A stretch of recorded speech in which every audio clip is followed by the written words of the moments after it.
acá quiero hablarles de los 3 elementos de una mentalidad de 6 cifras en los negocios. Dice, los 3 elementos de una mentalidad de 6 cifras en los negocios, dice Tony Robbins, tienen que ver con nuestra historia.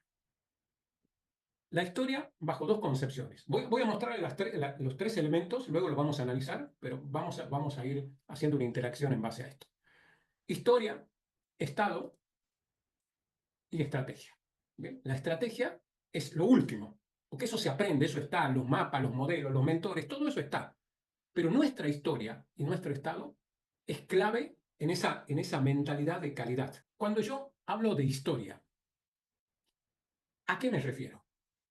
A ver, ¿a qué me estaré refiriendo cuando digo que es uno de los elementos clave en una mentalidad de éxito para ganar muchísimo dinero? ¿A qué haré referencia? Mabel dice creencias. Sí, sí, creencias. ¿Por qué? Porque, digamos, por un lado, eh, a lo largo de mi vida, a lo largo de mi historia, he ido adoptando ciertas creencias que me han ido marcando. ¿Sí? Por ejemplo, lo que les decía, en la tradición judía, la abundancia tiene cierta concepción que no tiene que ver solamente con el dinero, ¿no? Tiene que ver con una mentalidad de abundancia. ¿Sí? Superación y aprendizaje, bueno, también, pero también, en muchos casos, mm, no hay superación ni hay aprendizaje cuando no hay aprendizaje, cuando repetimos una y otra vez la historia. Ahí es porque algo no hemos aprendido. ¿Ven? Pero también esa historia, que tiene que ver con nuestras creencias, con nuestros valores, con esos patrones repetitivos, también tiene que ver con la historia que nos contamos. Porque mi experiencia, en definitiva, lo que me pasó en la vida, lo que sea que me haya pasado, ya pasó.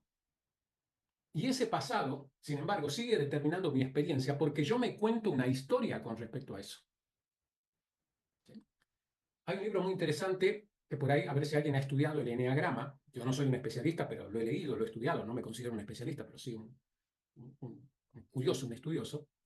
Hay un libro que no me acuerdo, que es el libro fundamental, el eneagrama, que habla que nuestra experiencia está determinada por nuestras heridas de la infancia, nuestra historia, y por la justificación. ¿Sí? Y que entre esa herida que tuvimos en la infancia y cómo justificamos lo que me pasa, porque no tengo muchas veces un registro lingüístico o una memoria de lo que me pasó, lo justifico y eso genera mi personalidad. Y mi personalidad determina mi experiencia. Por ejemplo, si en mi vida familiar eh, el emprender era considerado como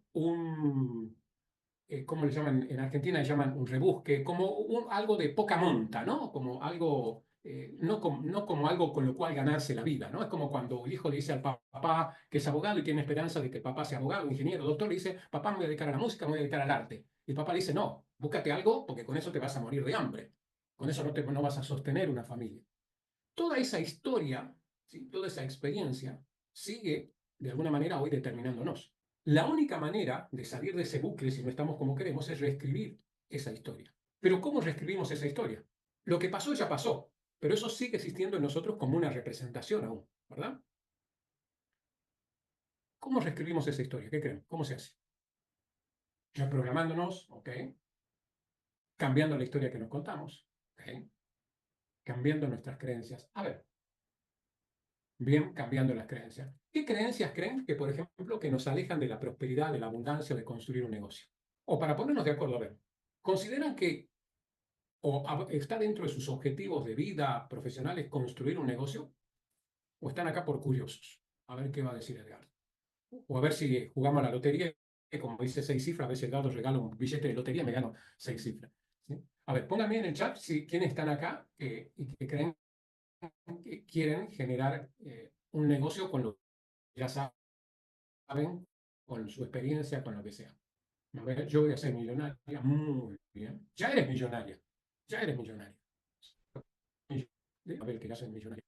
Hay muchas maneras de ser millonaria. ¿Yo saben en qué considero que soy, pero billonario? En relaciones. ¿Sí? Yo considero que, es más, esto lo contaba la vez pasada. Eh, en los últimos años que hemos tenido con él la suerte de viajar, sobre todo después post pandemia, viajábamos bastante antes de pandemia, pero parece como que lo revalorizamos al viaje después de pandemia, ¿no? Que hasta cualquier viaje cercano nos parece una maravilla. Pero cuando viajamos, y nos reencontramos con, por ejemplo, bueno, a ver, de los que están acá, a quienes los conozco personalmente, a José, ¿sí? Nos conocimos el año pasado, nos despersonalizamos después de mucho tiempo, nos desvirtualizamos después de mucho tiempo en Lima, Perú. Bueno, Sofi la conocí en Buenos Aires ya hace unos años, me vino a visitar acá Sofía, Sofi también a Catamarca. Eh, Cuando viajamos a México, ahí está Mercedes también que está por ahí, que la vi ahora, no la veo en cámara. Ahí está, hola Mercedes, no te veo. ¿Sí? Y nos comimos unos ricos pollos ahí en Lima, Perú. Bueno, fíjense, todas esas relaciones comenzaron con una venta. O sea, todas esas relaciones maravillosas de años comenzaron yo vendiéndoles algo. ¿Se acuerdan todos, verdad? Aún con los que no conozco, pero toda nuestra relación comenzó vendiéndoles algo. Y hoy forman parte de mi familia. Y yo reflexionaba, si un día me sintiese solo, súper deprimido, y necesitase conversar con alguien, soy millonario. Porque tendría literalmente, cuando hay personas que viven en el mundo solas, sufren solas, mueren solas, yo me considero millonario porque sé que un mensaje mío, y le diría a José, Mabel, Sofi, mira, no me siento bien, ¿podemos charlar? Tendría alguien con quien hablar. Y eso me hace sentir millonario. Me siento millonario también en recursos.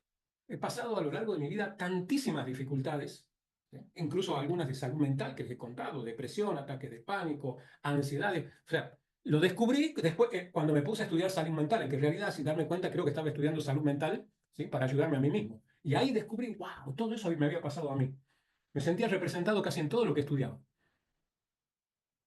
Y hoy siento que tengo los recursos para que si repitiese el proceso o alguien me pidiese ayuda, y tengo la dicha de que ustedes, muchos de ustedes, ¿sí? Colegas, coaches, terapeutas, me consultan permanentemente y es un orgullo para mí. Yo me siento, pero súper abundante, sentir que personas con años de experiencia, con años con conocimientos, con titulaciones, que viven de esto, que me consulten, mira, tengo este caso, tengo este otro caso, eso a mí me hace sentir súper millonario.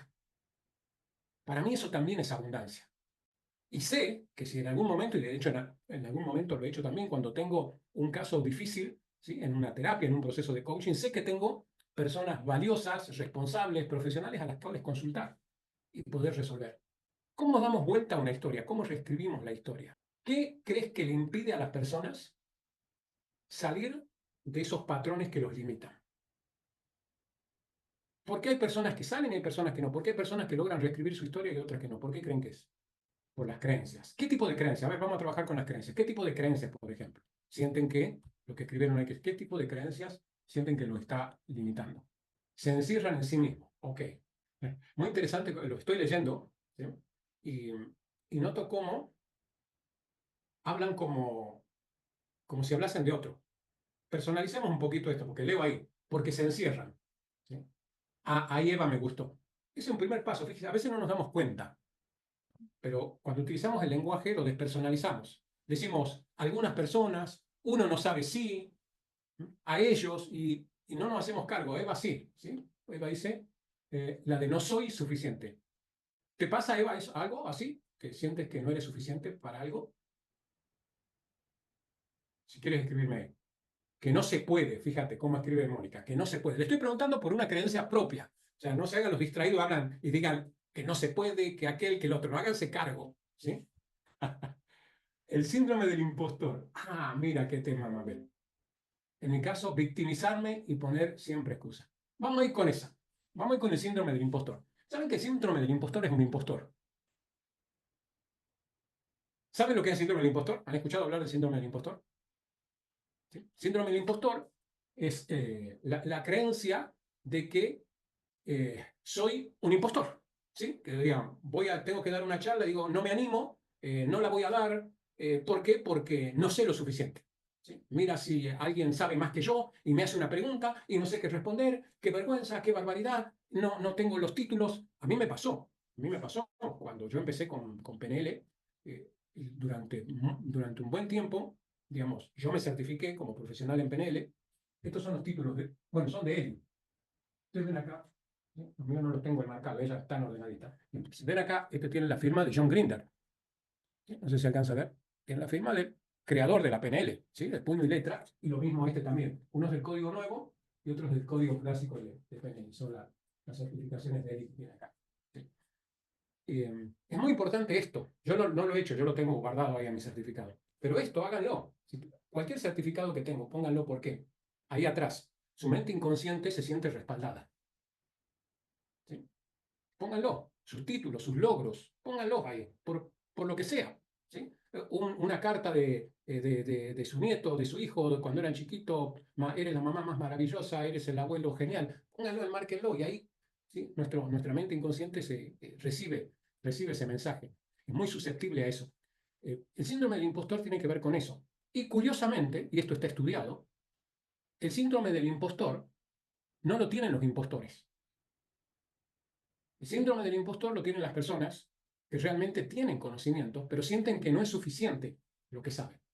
Un impostor es impostor porque no siente, no, no se le ocurre a él que es un impostor. ¿Sí?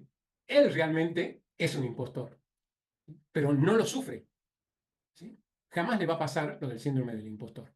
Pero en realidad les quiero decir que el síndrome del impostor, aunque suena lindo, aunque se han escrito libros y muchos artículos sobre esto, en realidad es un impostor. En realidad lo único que tenemos es miedo a lo que el otro pueda decir de nosotros y que nos afecte. Como me dijo alguna vez, ¿sí? Cuando, por ejemplo, ¿no? Hay una persona querida o cercana que, ponte, sale de noche, me pasaba a mí con mis hijos que cuando eran jóvenes salían de noche, yo no podía dormir, y una vez una persona me dijo, mira, en realidad nosotros no nos preocupamos por el otro, nos preocupamos por lo que vamos a sentir si le pasa algo al otro. ¿Sí? Esa es nuestra verdadera preocupación. Y con el síndrome del impostor pasa eso. No es que nos preocupe la opinión del otro, nos preocupa lo que vamos a sentir de la opinión del otro. ¿Me explico? No es que me interesa lo que el otro diga de mí, porque eso está bueno, se llama feedback. ¿Sí? Y el feedback, lo que han estudiado PNL, yo lo puedo tomar o lo puedo filtrar. ¿Sí? Puedo decir, ok, gracias por, dice Edgardo, esa gorra te queda horrible, ¿sí? Y te queda mejor sin gorra. Bueno, yo lo puedo decir, no sé, a mí me gusta la gorrita. Y yo puedo decir, o hay veces, no sé si me he dado cuenta que se me queda así la gorra. ¿Sí? Y mis hijos me mandan WhatsApp, pero digo, ¿por qué me mandan WhatsApp si yo no veo el WhatsApp cuando estoy acá? ¿Sí? Entonces salgo en la grabación, salgo así. ¿Sí? Y alguno podrá decir, pero Edgardo, pero qué tonto, qué descuidado, qué indolente. ¿Sí? Y la verdad es que a mí ni me importa lo que puedan decir. Si soy, en todo caso, no me gusta cómo me veo, pero no me interesa la opinión del otro. Pero ¿qué pasa? En muchas áreas, lo que en realidad nos preocupa no es la opinión del otro, sino lo que nosotros vamos a sentir con la opinión del otro. Por lo tanto, es una cuestión nuestra, no es del otro. Es algo que tenemos que resolver nosotros.